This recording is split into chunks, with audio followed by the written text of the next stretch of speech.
Nous sommes au large de Toulon.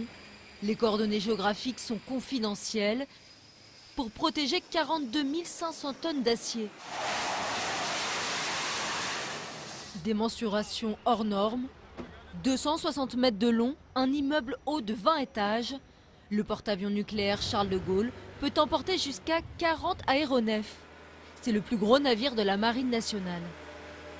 Sur le pont d'envol, 12 chasseurs bombardiers Rafale s'entraînent à partir en exercice.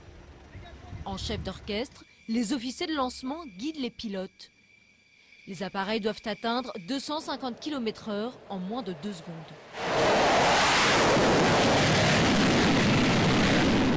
Dès qu'ils ont fini leurs essais là, on le prend et on l'amène à l'arrière. Pour catapulter un Rafale, il faut une cinquantaine de personnes sur le pont d'envol pour diriger l'aéronef sur la catapulte et vont participer à son catapultage directement. Et toute une autre partie sont là en attente pour pouvoir intervenir s'il y avait le moindre incident. Tu vas pouvoir l'envoyer à l'arrière, ils ont fini.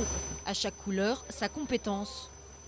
Les hommes en vert gèrent la mécanique, les gilets bleus, la logistique, les rouges, les armes. Une ville-usine flottante de 2000 marins. Après l'effervescence du pont d'envol, le calme de la passerelle. Ici, seuls les ordres du commandant fusent. L'enjeu, être opérationnel à tout moment. On pourrait partir très rapidement en fonction des ordres qui nous seraient donnés. Actuellement, le porte-avions est resté 70 jours consécutifs en mer. On s'appuie sur des ravitailleurs, un pétrolier ravitailleur qui fait des allers-retours entre la terre et le bateau et qui lui permet d'avoir du kérosène pour les avions, des vivres pour l'équipage et des pièces détachées pour continuer à opérer les avions. Dernière mission en date, l'opération Chamal pour lutter contre le groupe État islamique.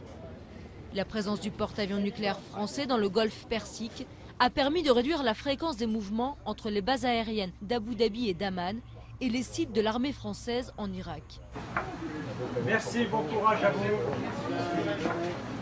Ce jour-là, la commission de la défense du Sénat s'est invitée à bord. Objectif, mieux comprendre le fonctionnement du Charles de Gaulle. Les Français ne connaissent pas suffisamment son rôle. C'est à la fois une université militaire, c'est un pôle de compétitivité. Non seulement il y a toute la qualité humaine de nos armées, mais il y a la qualité scientifique, il y a la qualité industrielle. Vous avez une frégate de défense aérienne, un sous-marin nucléaire d'attaque. L'occasion également de témoigner leur reconnaissance aux marins. C'est impressionnant et en même temps c'est rassurant parce qu'on se sent quand même très protégé, on se sent fort et on est fiers d'être français. Ce porte-avions est bien la jonction et le trait d'union de toutes les forces pour pouvoir justement être crédible sur les théâtres internationaux, opérationnels.